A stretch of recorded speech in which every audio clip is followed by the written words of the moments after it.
This is the hover jack. So if a patient falls, you want to make sure that you get this underneath them. We'll show that in a different video. Always put on the red caps first.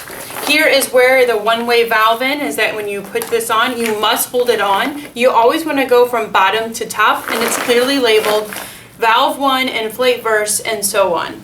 The 4 different ones. The weight capacity is over 1,000 pounds, so you don't need to worry about if a patient can be held on it. To turn it on, you press on and then just go from valve to valve, and to turn it off, you hit the off button. It is the same blower as the Hover Mat and the Q2 blowers, just labeled differently. When you're done with this, be sure to fold it up in half after you clean it, roll it from head to toe, and put it back in the basket. I find it easiest to put in the basket if the basket is leaning up against the wall, and then the blower goes into the top basket. Most importantly, when you are done using the hover jack, put it away so that the next person can find it after a fall. This one lives clearly labeled in the comp equipment room. We also have one for the CVA equipment room. This is the hover mat. So I already have it laid flat on the bed. It's important that when you're using the hover mat, when you're boosting a patient up in bed, or when you're sliding them from one surface to another, that you always use the air supply. If you don't use the air supply, what happens is it bunches up underneath the patient, it's hard to hold, and most importantly, because of safe patient handling, not using the air, you're not using it correctly and potentially are at risk for using your workman's comp. The way that you use this is you unvelcro it. It can go on either side, snap it into place, push it in. You can re-velcro it just to help secure it. Then you don't have to hold on to it. After it's plugged in, you very simply hit the on button. It will blow it up. Leave it blowed up the entire time that you are moving the patient. When you're done in the position where you'd like it to be, then you just hit the off button.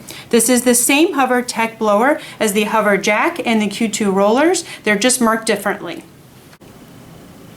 This is for the Q2 roller.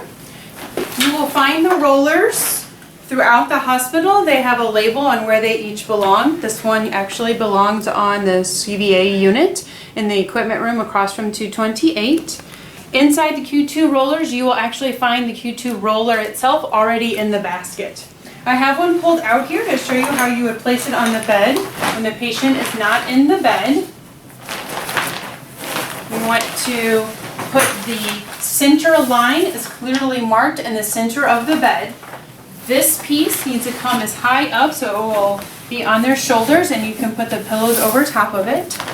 This material piece can go under the bed. It just helps keep it in place.